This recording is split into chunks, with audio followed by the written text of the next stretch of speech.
You know, if there's one question I get asked more than any other, more even than orange, which came first, the color or the fruit, that question would have to be, Mark, is that a Sigma 70 to 500 millimeter lens that you're packing, or are you just pleased to see me? Today we're going to try and answer that question.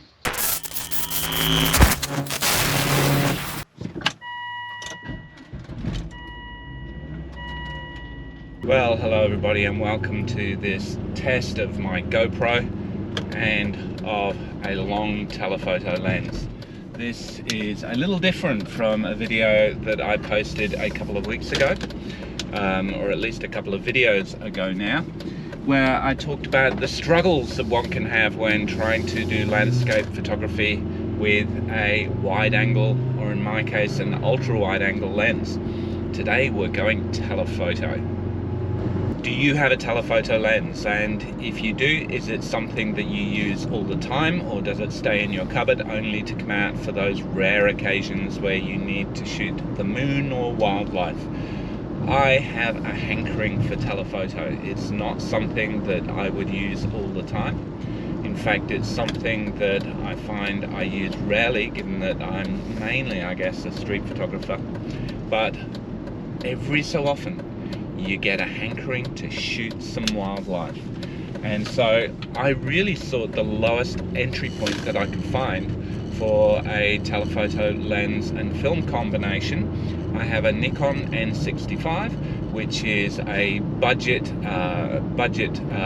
SLR camera, but one that can take both Nikon AF screw mount lenses as well as the more prestigious silent wave motor lenses.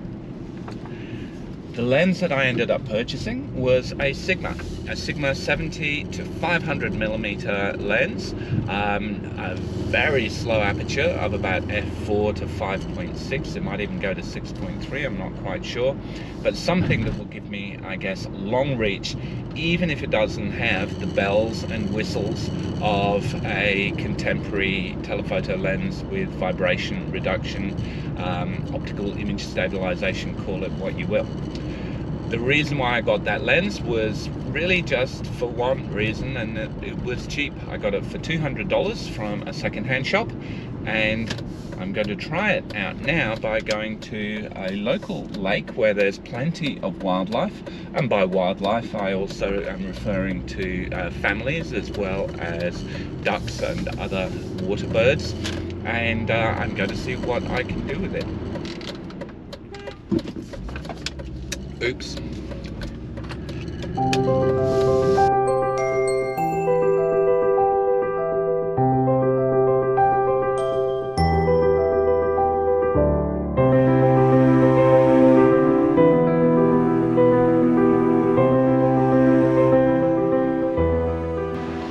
Alright. One camera, one lens, one loose, slouchy, baggy old camera bag, and one loose, slouchy, baggy old photographer. So we'll see how this goes.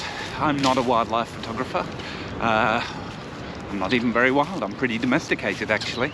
But I think one of the things that I do try and do is stretch myself. So that's really why we're here today. Plus, it's a beautiful Sunday morning.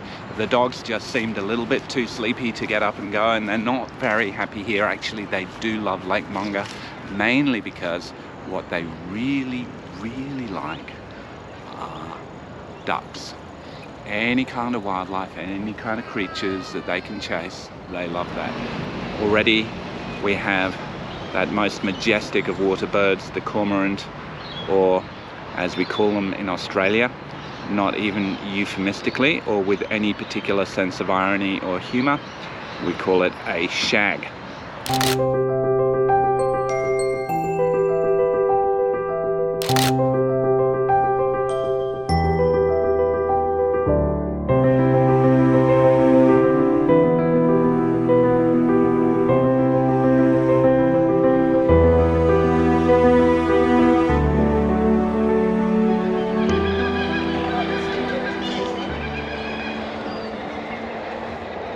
Alright, so that's a pretty unmistakable sound, the sound of the Australian kookaburra, of the kingfisher family. My God, I'm starting to sound like I actually know anything. But the kookaburra is certainly one of the more recognizable of Australian bird species. And if you keep your eyes peeled and your wits about you, you've got a good chance of seeing them, or at least one of them, on a morning walk. There we go. There's our kookaburras.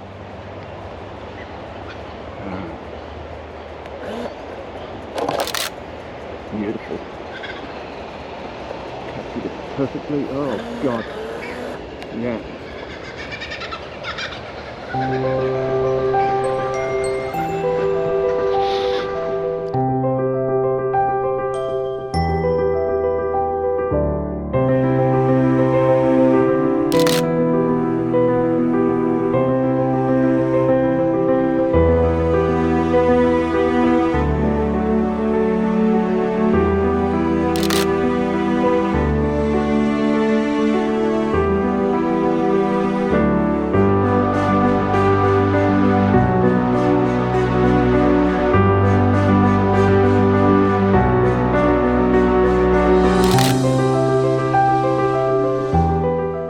Now look, here's a chance to test how good a macro this lens does.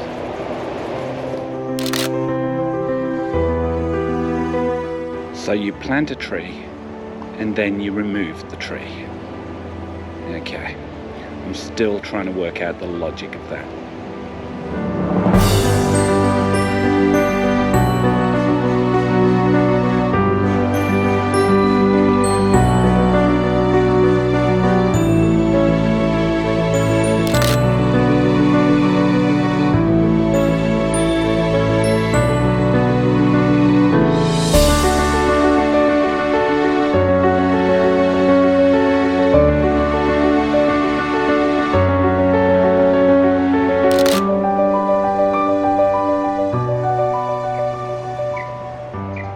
Now, I'm the first to acknowledge that a duck isn't necessarily one of our great native species, but hey, we'll take photos of what we have access to.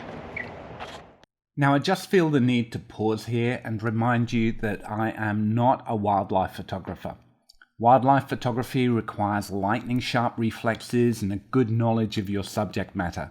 You've seen my driving. My reflexes are like molasses, and while I know my camera pretty well, I'm not used to wielding such a long lens. And my understanding of wildlife reflects both my ignorance and complete lack of interest in anything remotely resembling nature. If you want to see me in my element, check out the last video. So don't let the kookaburra content fool you. There's a reason they're mocking me. I have spent my whole life trying to avoid birds and plants. There's something about birds in particular, you know, the way that they fix you with those beady little eyes, that quiet prehistoric malevolence. You know they're just waiting for a chance to attack. I've seen the Hitchcock movie, okay? So look, if you've been waiting for things to improve, you might want to moderate those expectations now. It's not that I'm dismissive of the genre. There's definitely something special about wildlife photographers, and I love experiencing their forays through nature, vicariously at least, on YouTube. There's something calming, though, about the way that they can just sit there in a hide, waiting for something to happen while munching on their apples and egg and cress sandwiches. Sure, I can slash through the undergrowth with my Sigma like it's a machete.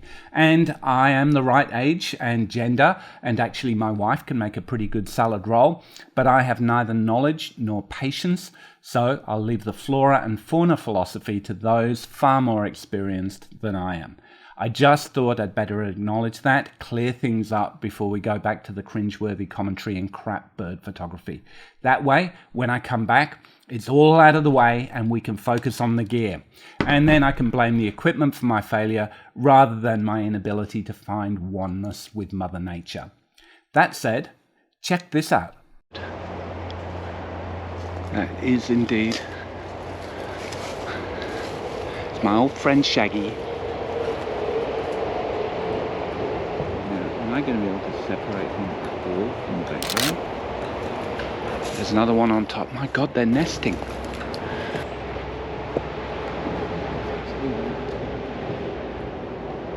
Where they live and everything.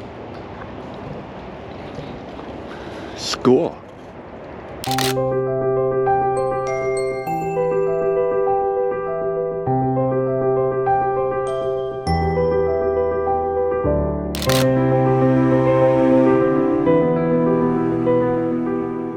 And so to totally kill the vibe, but also give you a bit of a sense of where we are.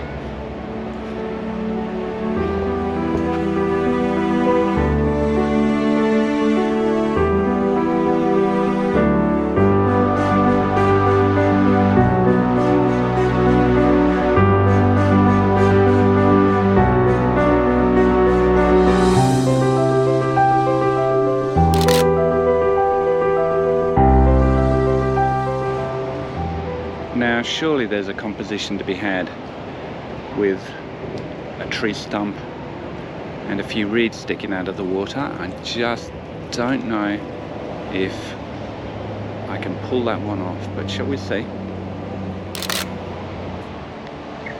Okay, and in a moment we will head over to that shelter over there. Now then, oh look, another knobbly stump. Can we do something with that? Let's see.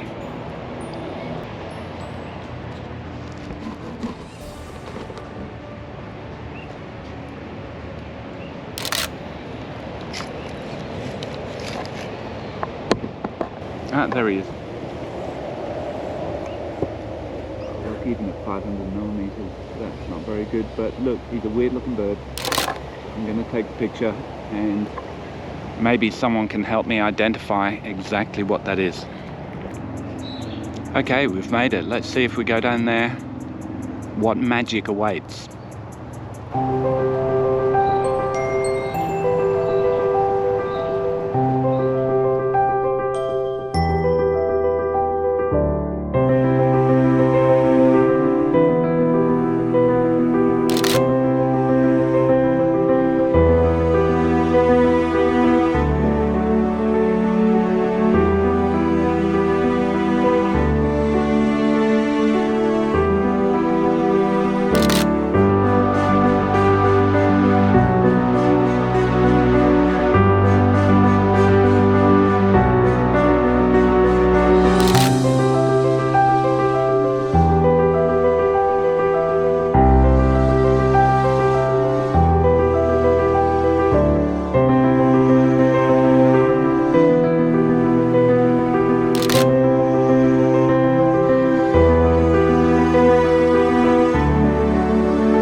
I've got to say, I don't know what those nuts are, but they look pretty cool, and I think they could make for kind of a nice abstract close-up shot.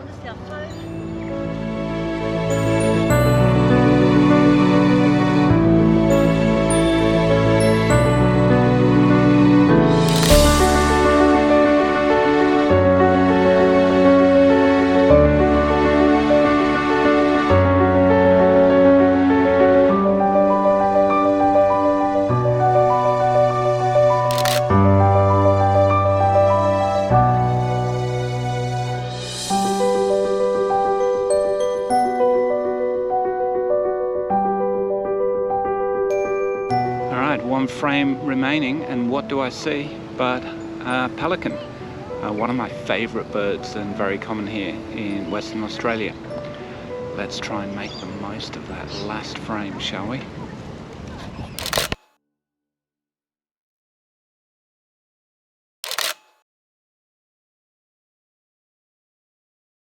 So who said you can't capture birds in flight with an old lens?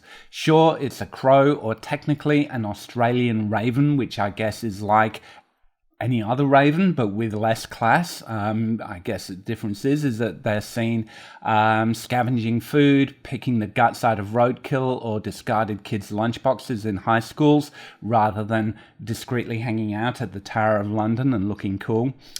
And the sound they make, it's like a baby being garroted, blood-curdling. But hey, the lens managed to capture the beauty of that particular bin bandit. So what can I say about the Sigma 70 to 500mm f5 to 6.3. Firstly, yes, it's slow. It has an aperture smaller than the eye of a needle, and it focuses glacially, loping backwards and forwards like me trying to learn samba. But it's sharp enough when it finally finds its subject. The lens is apochromatic, which is what scientists say to sound cool, and basically means that the glass elements focus in such a way that the individual colors don't smear to create that horrible color fringing you see in some high contrast scenarios like shooting leaves with the sun behind them.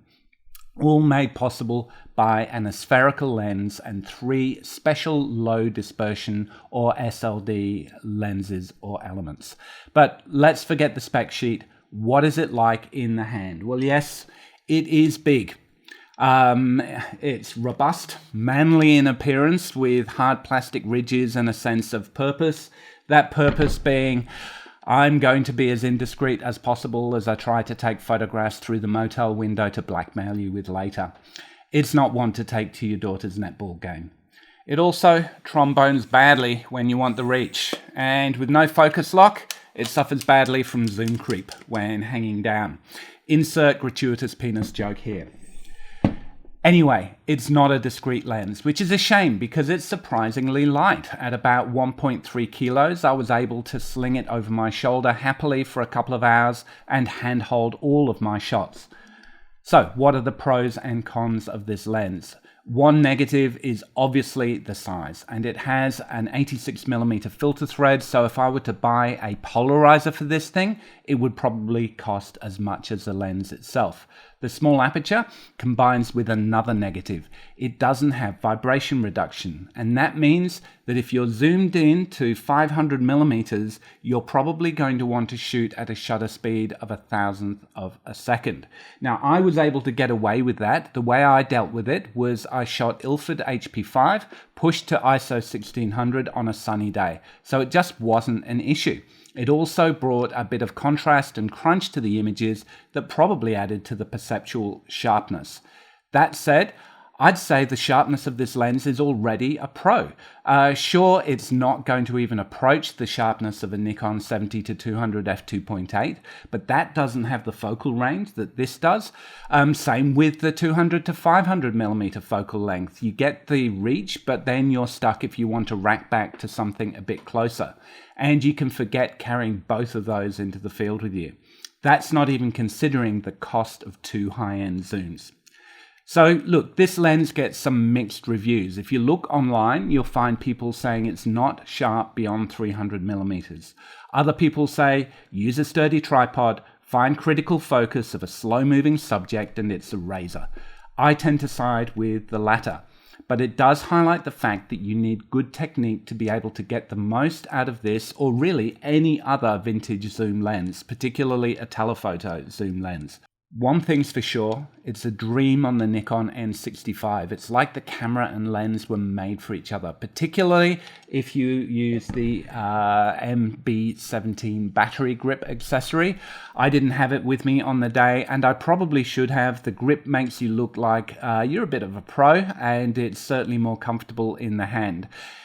Without it, it looks kind of daft. I didn't really feel I needed it though, and it made for a lighter and less threatening setup. Should you get this lens?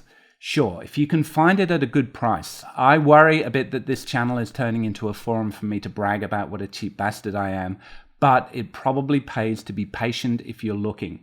It's a solid lens, but the bulk, build quality, screw focusing, lack of VR mean it doesn't always get the love it deserves. And you might find it cheap for that reason.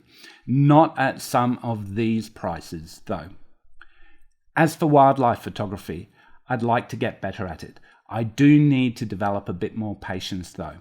If you look at this series of photos I took of a swamp hen, I wasn't filming while it was happening, but even I can see how each photo got a little bit less crap as I moved around to get a better frame. I reckon give me 30 years and I'll get there. When I do, God help me, I'll be one of those photographers. I've actually been eyeing off a beige tactical vest on AliExpress that I'm sure is designed for people who want to shoot up high schools, but I can really see myself slipping a lens cap in one pocket, a spare battery in another, a muesli bar in the third, and hunting down that perfect sea egret. I just plan to keep on challenging myself. I do think that trying other genres, even if you're not good at them, is how you grow as a photographer. If you do want to witness my growth, and I'm not talking about lens size here, like, subscribe, and I'll see you in the next video. Later.